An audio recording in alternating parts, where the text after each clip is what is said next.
So this is Gaddafi's Green Book, and I'm going to read you my introduction to it. Introduction by Caleb Maupin. All right.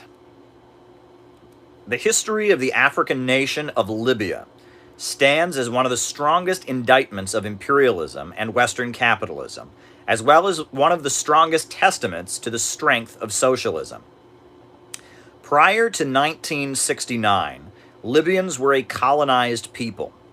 The Italians ruled over them from 1911 to 1943. After the Second World War, a British-backed autocratic monarchy was imposed on the country. Western corporations began enriching themselves with the nation's petroleum resources, while the population remained deeply impoverished and the country remained underdeveloped and agrarian. This all changed in 1969, when Libya had a socialist revolution.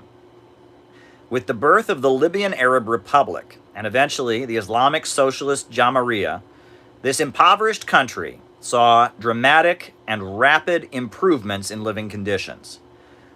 The Green Revolution involved a redistribution of land and public control of oil resources.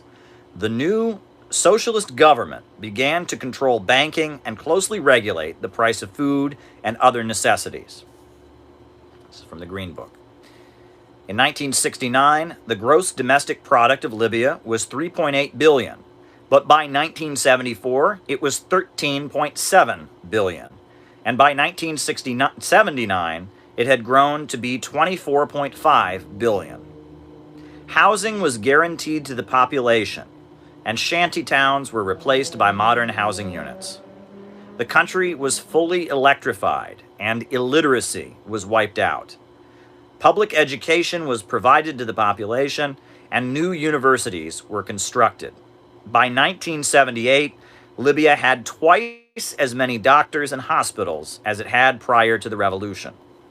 Also, women were guaranteed equality under the Libyan constitution and began participating in the government. New laws protected girls from being sold into marriages or otherwise treated as chattel. The population was organized into a network of revolutionary committees that enforced the goals of the socialist revolution on a local level. Libya began working towards the goal of becoming an independent nation in terms of food by greening the desert and creating farmland. In August of 1984, the first stone was laid, and the process of building the world's largest irrigation system began. The great man-made river would grow to be the largest network of pipes and aqueducts in the world, supplying fresh water across the country through the desert and enabling vast agricultural expansion. The man at the center of Libya's vast transformation was Muammar Mohammed Abu Minyar Gaddafi. Gaddafi was born to an illiterate family of Bedouin. Because his parents could not read or write, they kept no birth records, and the date of his birth is unknown. Though Gaddafi's father was not educated, he made great sacrifices to send his son to school. In order to attend school, the young Gaddafi slept in a mosque. He only saw his family on weekends and on holidays and had to travel 20 miles in order to do so. As an impoverished Bedouin, he faced bullying and humiliation by his city-dwelling classmates. However, he had many Egyptian teachers who told him about dramatic events happening in their homeland. Even as a child, Gaddafi became enthusiastic about politics. He admired Gamal Abdel Nasser, the Arab socialist who had taken power in Egypt. He opposed Israel and Zionism and felt great pride in the fact that members of his family had battled against the Italian occupiers. Before Gaddafi was even 20 years old, he was spending his free time putting up anti-imperialist posters and organizing demonstrations against the king, who was a puppet of the US and Britain. In response to his activism, Gaddafi's family was banned from the city of Saba and was forced to relocate to Misrata. Soon, Gaddafi found himself in the Royal Academy in Benghazi, rising up the ranks. He was recognized by his teachers and classmates for his exceptional intelligence. Despite being a high-achieving student, Gaddafi hated the British instructors at the military academy, believing that they disrespected Libyan culture and Islam. As a military officer, Gaddafi formed a secret society inspired by the patriotic officers that were organized throughout the Arab world. They had a network of clandestine cells where military men who hated imperialism and loved their homeland took an oath and conspired to seize power. The Libyan Revolution began with the working class. Oil workers went on strike, demanding better pay and conditions. The population supported the oil workers, with protests and rebellions erupting across the country. On September 1st, 1969, the patriotic officers swung into motion and seized government buildings. The Crown Prince was arrested, and soon Gaddafi was on TV declaring to the country that the revolution would lead Libya toward freedom, socialism, and unity.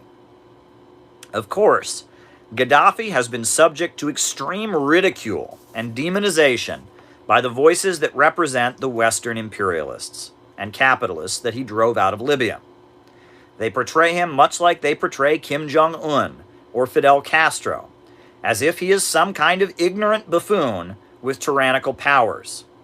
However, Gaddafi's life illustrates that he was a brilliant statesman and politician. In the early years of the revolution, the country's new strongman was quite frustrated by the lack of progress. In both 1971 and 1973, he attempted to step down because he was tired of dealing with corruption and slow-moving bureaucracy. Both times, he was brought back to office by popular demand, with mass protests and public outcry demanding his return. On April 16, 1973, Gaddafi launched the Popular Revolution. The aim was to transform Libya into a fully socialist state. A few months later, in June of 1973, he published the Green Book. This book explains the form of socialism applied in Libya. Gaddafi was not a Marxist, though he clearly drew heavily from Marxism-Leninism and had thoroughly studied it. Gaddafi was not a Ba'athist either. However, he was greatly inspired by these movements in the region. Proof of Gaddafi's brilliance can be found in his writings. Exposing the fraudulent nature of democracy in many countries, he wrote, quote, "Under such systems, the people are the victims, whose votes are vied for by exploitative competing factions, who dupe the people into political circuses that are outwardly noisy and frantic, but inwardly powerless and irrelevant. Alternatively, the people are seduced into standing in long, apathetic, silent queues to cast their ballots in the same way they throw waste paper into dustbins." Lenin's criteria of imperialism, and does it apply to Russia? Okay, writing it down.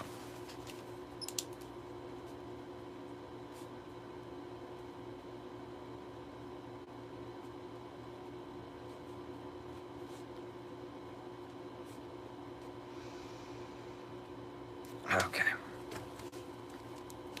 This is the traditional democracy prevalent in the whole world, whether it's represented by a one-party, two-party, multi-party, or non-party system. For Gaddafi, democracy was about bringing ordinary people into the political process. He writes, "Popular conferences are the only means to achieve popular democracy. Any system of government contrary to this method, the method of popular conferences, is undemocratic. True democracy has but one method and one theory. The dissimilarity and diversity of systems claiming to be democratic do, in fact, provide evidence that they are not so. The authority of the people has one face, which can only be realized through popular conferences and people's committees. There can be no democracy without popular conferences and committees everywhere. The people become the instrument of the government, and the dilemma of democracy in the world is conclusively solved. He exposes the myth of freedom of the press in a society where a small group of capitalists control the major media. He writes, "An individual who has the right to express himself or herself, even if she behaves irrationally or demonstrates his or her insanity. Corporate bodies, too, have the right to express their corporate identity. The former represent only themselves, and the latter represent only those who share their corporate identity. Since society consists of private individuals and corporate bodies, the expression, for example, by an individual of his or her insanity does not mean that other members of society are insane. Such expressions reflect only in the individual's character. Likewise, corporate expression reflect only the interests and the views of those making up the corporate body. For instance, a tobacco company, despite the fact that what it produces is harmful to health, expresses the interests of those who make up the company. The press is a means of expression for society. It is not a means of expression for private individuals and corporate bodies. Therefore, logically and democratically, it should not be either one of them. He calls for publicly controlled and accountable media that puts the people's interests first, writing, "The democratic process is that which is issued by the People's Committee, comprising all the groups of society. Only in this case, and not otherwise, will the press or any other information medium be democratic, expressing the viewpoints of the whole of society and representing all of its groups." When discussing economics, Gaddafi emphasizes that workers must be co-owners of the enterprises in which they toil. Writing, "Wage owners are but slaves to the masters who hire them. They are temporary slaves, but their slavery lasts as long as they work for the wages of employers, be they individuals or the state. The worker's relationship to the owner or the productive establishment and their own interests is similar under all prevailing conditions in the world, regardless of whether ownership is right or left. Even publicly owned establishments give workers wages, as well as other social benefits, similar to the charity endowed by rich owners of economic establishments upon those who work for them. The transformation of existing societies of wage earners into those of partners is inevitable as a dialectical outcome of the contradictory economic theories prevailing in the world today. It is also a dialectical outcome of the unjust relationship based on the wage system. None of these issues have been resolved to date.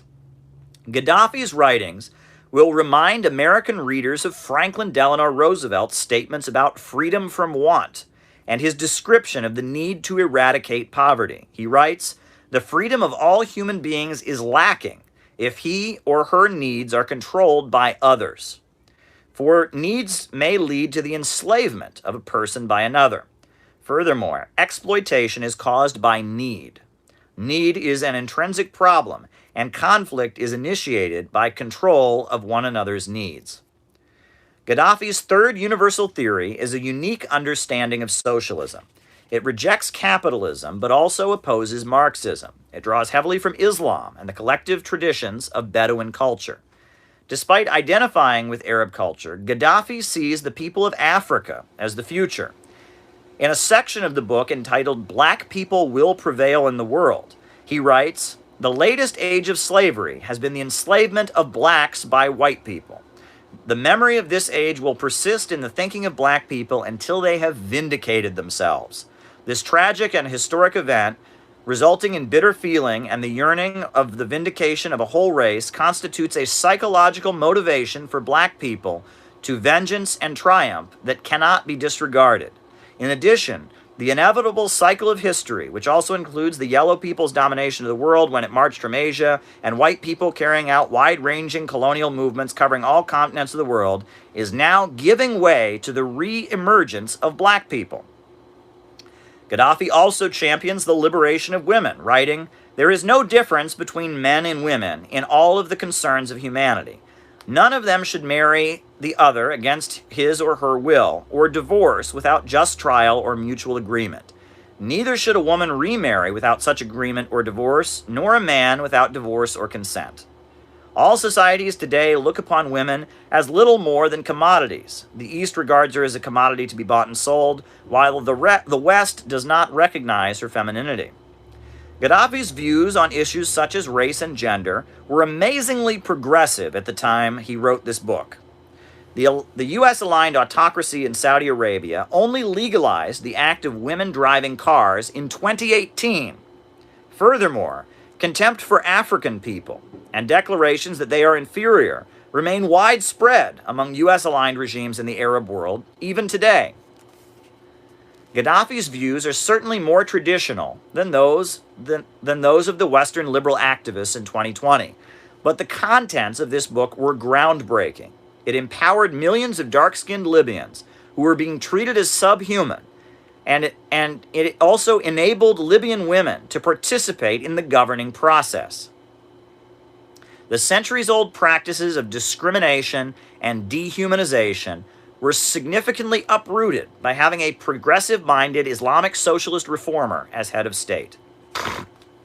While Gaddafi drew heavily from Islam, his government was also considered to be secular by the Muslim Brotherhood and by adherents of Wahhabism.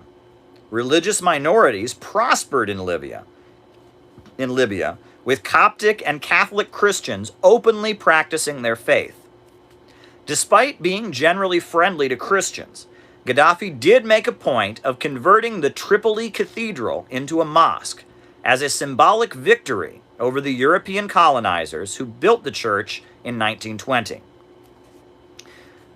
In 2011, amid the Arab Spring protests, a barrage of videos and reports swept U.S. mainstream media, as well as Facebook, Twitter, and Instagram. Gaddafi was said to be a brutal dictator, and his people were supposedly in revolt against him. The former first prosecutor of the International Criminal Court, Luis Morena Ocampo, proclaimed, "We have information that there was a policy to rape in Libya those who were against the government. Apparently, Gaddafi used it to punish people." Hillary Clinton declared rape, physical intimidation, and sexual harassment, and even so-called virginity tests have taken place in countries throughout the region. The allegations got uglier, and after the dust settled, NATO bombs had destroyed the prosperous African country, after that, the claims were largely debunked. While many outlets reported that Gaddafi was issuing Viagra to his soldiers and ordering them to rape women, Donatella Rovira, a senior crisis advisor for Amnesty International, reported that these claims could not be confirmed. She reported, after her organization had investigated, that, quote, "We have not found any evidence or a single victim of rape or a doctor who knew about somebody being raped." Laisel Gernfoltz, who was sent to Libya to investigate as head of the Women's Rights Division at Human Rights Watch, said, "We have not been able to find any evidence." Many of the crowds described in international media as peaceful protesters had in fact been armed and fired on Libyan soldiers. Amnesty International backed up a report from the International Crisis Group, writing, "Much of Western media coverage has from the outset been a very one-sided view of the logic of events, portraying the protest movement as entirely peaceful and repeatedly suggesting that the regime's security forces were unaccountably massacring demonstrators who presented no security challenge." Journalist Patrick Cockburn of the UK Independent raised the alarm in June of 2011 with an article entitled "Amnesty Questions Claims that Gaddafi Ordered Rape as a Weapon of War," but his revelations were largely ignored. The US media wanted regime change in Libya. Rumors of atrocities and claims from anti-Gaddafi fanatics filled the airwaves. There's no question that Libya did not have the level of human rights found in Western countries. Gaddafi was often quite ruthless with opponents who sought to violently overturn the Islamic socialist system. The security forces and the popular committees in neighborhoods and on university campuses were known to monitor and intimidate people considered to be problematic. One of the most outspoken advocates for democratic reform and human rights in Libya was Saif al-Islam Gaddafi, Muammar's son. Saif emphatically declared on many occasions that he had no interest in becoming his father's successor, as Libya was, quote, not a farm to inherit. Many times, Gaddafi's family members met with student dissidents and others who had grievances, especially when the fighting began in 2011. Efforts were made to bring dissenters into the governing process and allow them to participate in adjusting Libya's political system to be more in their favor. However, the U.S.-backed extremists and armed foreign fighters had no interest in dialogue.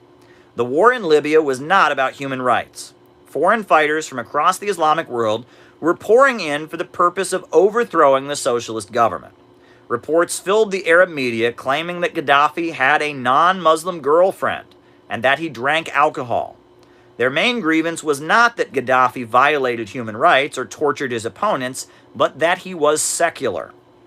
Videos began surfacing of wealthy anti-Gaddafi Libyans lynching dark-skinned African guest workers. A New York Times headline from September 5th, 2011 reads, quote, Libyans turn wrath on dark-skinned migrants. Racism was a central plank of the anti-Gaddafi forces, with slogans like, Gaddafi is killing us with his Africans, taken up by anti-Gaddafi fighters. The gruesome manner of the street mob killings carried out by Barack Obama and Hillary Clinton's quote-unquote revolutionaries shocked the world. Dark-skinned migrant workers were targeted because many wealthy Libyans resented the fact that Gaddafi had worked on behalf of people that they deemed to be inferior. Millions of Libyans rallied to support Islamic socialism. Armed green militias, in which women took the lead, fought off the foreign fighters. The Nato bombing campaign was conducted because the Islamic socialist forces were winning on the ground. In battle after battle, the armed population, loyal to Gaddafi, was victorious. Obama instituted a no-fly zone and then unleashed a horrendous bombing campaign because his proxies on the ground, armed and trained by the CIA and European intelligence, were being defeated. If the intent of Western capitalist powers was to help the Libyan people with a humanitarian intervention, they utterly failed. Conditions in Libya have not improved, but gotten far worse. Much of the country's infrastructure has been destroyed. Even now, 9 years after the U.S. NATO intervention that destroyed the socialist government and killed Gaddafi, conditions in the country are still dire. Libyans are still fleeing. According to the World Health Organization's statement from May 13, 2020, since the start of this year, more than 3,200 people, Green Book, more than 3,200 people have been intercepted at the sea and returned to Libya. Many end up in one of the 11 official detention centers. Others have been taken to facilities or unofficial detention centers to which the humanitarian community does not have access. The United Nations has repeatedly reiterated that Libya is not a safe port and that the persons rescued at sea should not be returned to arbitrary detention. Women and children continue to bear the brunt of armed conflict in Libya. Over the past year, the United Nations has verified 113 cases of grave violations, including killing and maiming of children, attacks on schools and health facilities. Hospitals and health facilities have been targeted by shelling, further disrupting Libya's fragile healthcare system. Since the beginning of the year, at least 15 attacks have damaged health facilities and ambulances and injured healthcare workers. These attacks are a blatant violation of international humanitarian law and even more egregious during the COVID-19 pandemic. Since 2013, over 700,000 people have crossed from Libya over the Mediterranean to Italy to flee the chaos and fighting. Hundreds have died in the process trying to reach Italy. Among the U.S.-backed fighters who came to Libya to overthrow socialism was Katiba al-Batar al-Libi. This organization swore allegiance to ISIS in 2014 after Abu Bakr al-Baghdadi declared he had restored the caliphate in Mosul. On May 22, 2017, 23 people were killed in Britain's Manchester Arena after a suicide bomber detonated a homemade explosive device at the concert. The perpetrator was Salman Ramadan Abedi, a 22-year-old Libyan who fought against socialism alongside his father. Both the bomber and his father had fought with the Islamic fighting group in Libya, helping to overthrow the Islamic socialist government, led by Gaddafi, and then returned to live in the United Kingdom. It is reported that Abedi learned how to make bombs and other devices from Libyan anti-socialist fighters that were backed by the United States. Libya's oil exports have drastically decreased to less than 10% of what they were prior to 2011, when oil revenue laid the basis for the socialist government's construction projects and providing for the population. Libya serves as a case study, not only of socialism's success, but the utter failure of capitalism. Much like Iraq, Afghanistan, Syria, Libya has in no way benefited from efforts of the United States to conduct regime change. The adoption of Western capitalism, joining the open international system, has not improved the lives of the people. When Libya was besieged by U.S.-backed foreign fighters, dubbed revolutionaries by Western media, and later attacked with NATO bombs, Barack Obama was in his first presidential term. The Arab Spring and anti-austerity protests were in full swing. As protesters in New York City unfurled placards that said, "Fight like an Egyptian," many believed that somehow this armed revolt, backed by Western capitalism to overthrow a socialist government, was somehow a good thing. Veteran 1960s counterculture activists, who identify more with the movement than with Marxism, were mesmerized by the Guevara-esque aesthetics on Al Jazeera and on social media. Because New Left politics had replaced economics and historical materialism with laments about alienation and freedom, found in the works of Sontag, Arendt, and Adorno, the Marxist movement showed very little solidarity. Most leftist groups, Trotskyists, anarchists, and social democrats, cheered the so-called Libyan Revolution, led by armed CIA thugs, though they gave mild, symbolic denunciations of the bombing once cruise missiles started to fly. Only a minority of Marxists opposed the bombing of Libya. They tended to be anti-revisionists who admired Mao or Stalin, and they were roundly denounced as tankies and Stalinists who, quote, support dictators, by the prominent voices representing leftism.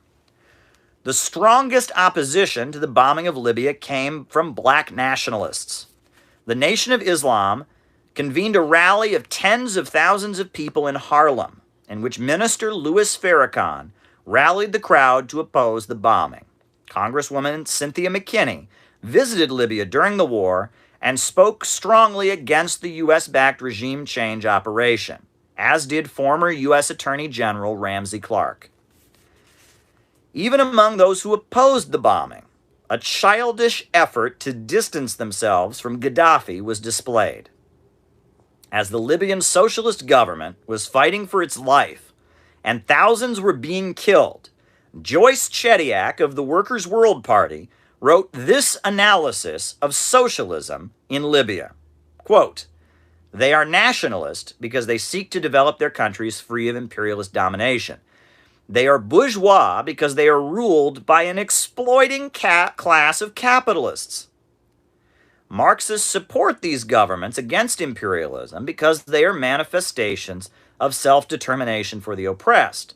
This does not mean that Marxists support every policy of these governments.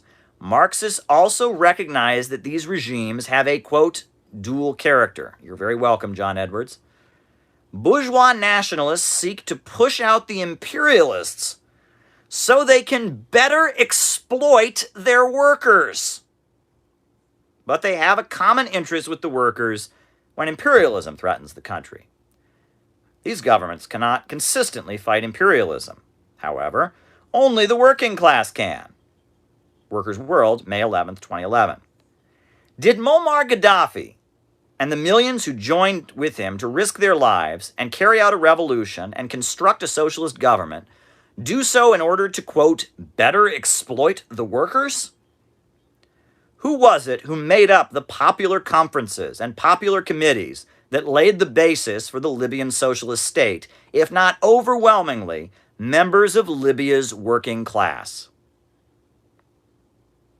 If Joyce Chediak really understood the conflict in Libya, she would see that the exploiting class of capitalists were Gaddafi's greatest enemies, and it was mobilizing the Libyan people to control them and often seize their property that laid the basis for the social transformation of Libya. To dismiss Libya as nationalist is also a vast mischaracterization. The Libyan socialist government stood out for its record of internationalism. Libya supported the Palestinians, the African National Congress, the Irish Republican Army, the Black Panthers, and many people around the world who struggled for justice and liberation. Libya's record of international solidarity was one of the main reasons it was targeted and accused of being a state sponsor of terrorism by the United States.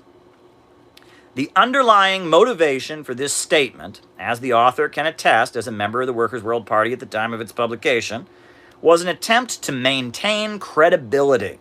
Joyce Chediak, like Fred Goldstein, Deirdre Griswold, and Larry Holmes, all maintained a movementist mindset. Despite understanding the basics of Marxism-Leninism, they had spent the bulk of their lives attempting to position themselves as stage managers of Washington, D.C. peace rallies. While they knew the bombing of Libya was wrong, they hoped to win credibility with Rachel Maddow fans and Obama supporters by making clear that their socialism was somehow different than the bourgeois nationalism of Gaddafi. Furthermore, they held on to an ideological orientation that was frozen in time from the Cold War. Because Libya, like Syria or the Bolivarian countries of Latin America, was not an explicitly Marxist-Leninist one-party state, it could not, therefore, be socialist.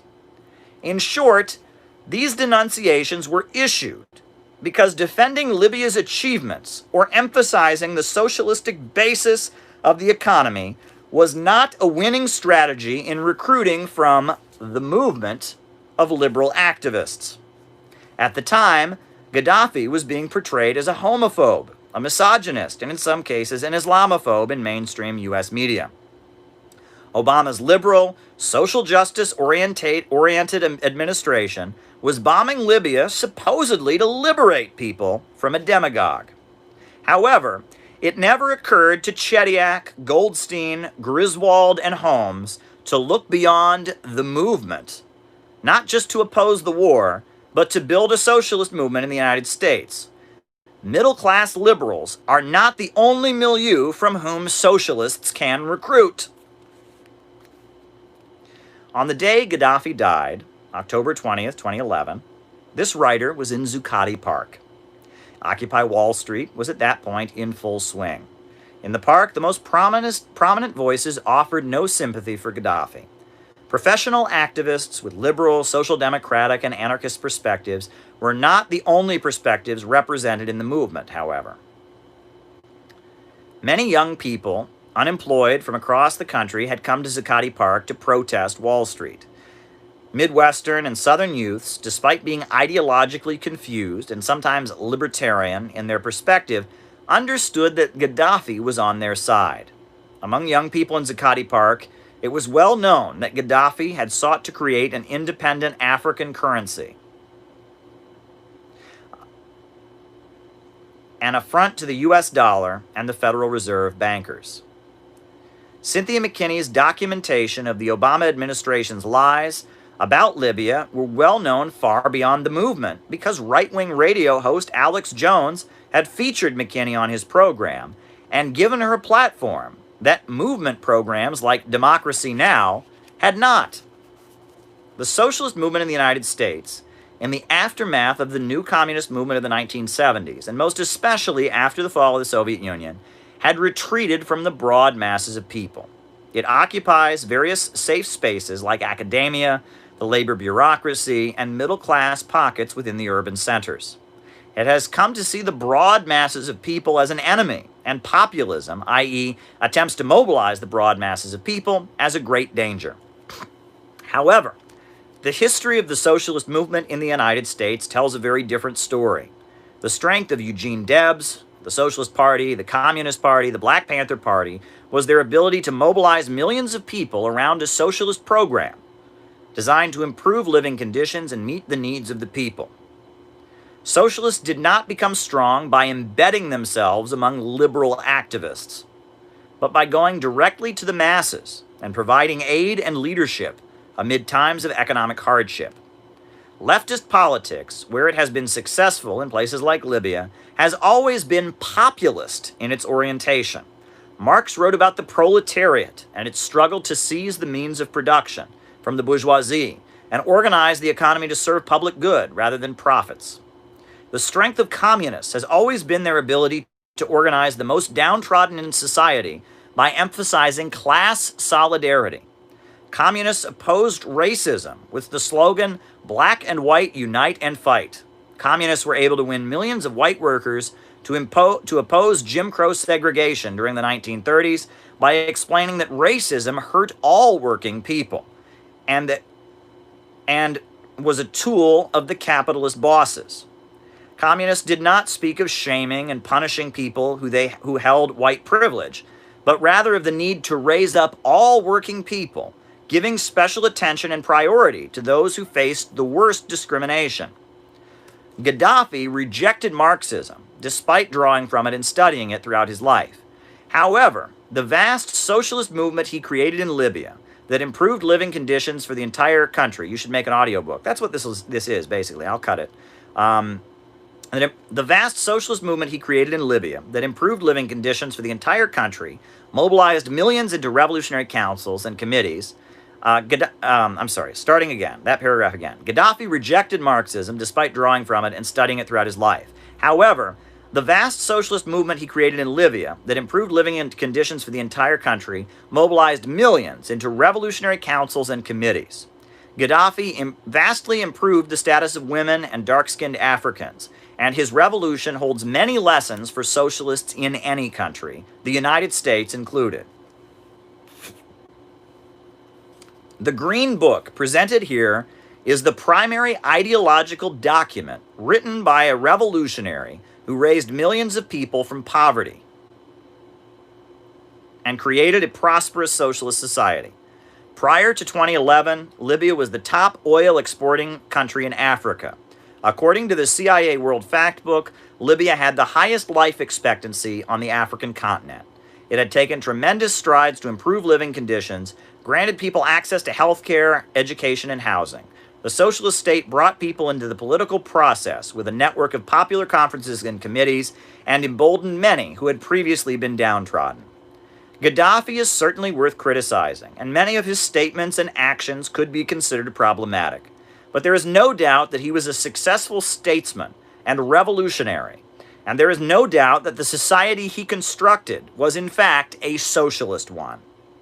From 1969 to 2011, Libya was free from Western capitalism. It was on an independent course of Western development with an economy that was centrally planned to serve public good, not profits.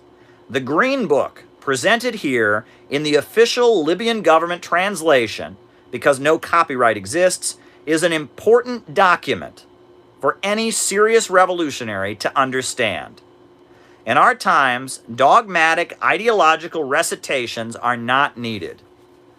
Be they Marxist, Leninist, Stalinist, Trotskyist, Maoist, Hoxhaist, or whatnot. In order to construct 21st century socialism, all great revolutionary figures must be studied.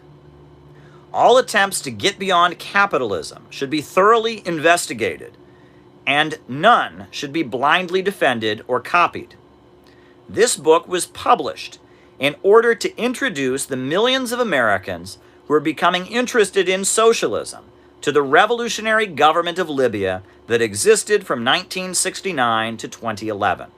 It is published to preserve the thoughts of a high-achieving individual who played a dynamic role in world politics. The Center for Political Innovation hopes to publish many more such books, presenting the views of revolutionary figures from past times. In doing so, we hope to inspire the conversations that will lead toward new political developments in our time and point the way out of greed, fascism, and war toward a more humane and prosperous future. And that is my introduction to the Green Book. This is the new edition of the Green Book, published by the Center for Political Innovation, with a new introduction by Caleb Maupin. I felt it would be good to just read it to you. And what's neat is my friend Ramiro, he laid it out. Ramiro's a great guy. I've known him for a long time. And he put a picture of Gaddafi in the front. I think that's pretty neat. It's almost like the Little Red Book where they have the picture of Mao in the front. Laid it out beautifully. And this is the first book published by the Center for Political Innovation, CPI. And that's our logo for the Center for Political Innovation. And we, unlike, here's the thing. I just want to throw this out there before I get to that last super chat. Amazon, they print books that aren't copyrighted, right, that are old or whatever. They print their own editions of them, and a lot of them are crap. Like, look, we have a nice table of contents here, right? Introduction by Caleb Maupin. We even have the graphics, the original graphics from the Green Book. But like a lot of, if you buy a book that's not copyrighted on Amazon, there's a good chance it won't have page numbers. There's a good chance that it'll be the size of an atlas. I mean, Amazon puts out a lot of crap books, because it's not a bookstore. You can't actually look at it. But I'm going to make sure, I will personally make sure that every book the Center for Political Innovation puts out has a beautiful introduction. It's got a nice, beautiful cover. It's well laid out. It has table of contents. It has readable text. Amazon ripped me off. I bought a copy. I wanted to read. I've been studying psychology, so I bought a copy of a book called The Varieties of Religious Experience by William James. And I got it. It finally came. I paid $14 for it. I opened the Amazon package. It's the size of a freaking atlas. It's this big, and it has no page numbers. It has a table of contents with page numbers, but there's no page numbers on the page. I was furious. I got ripped off. I couldn't read that book. Well, I'm going to make sure that the CPI, the Center for Political Innovation edition of these books, which you can order, is high quality. We're not going to have a Jeff Bezos ripoff. So there you go.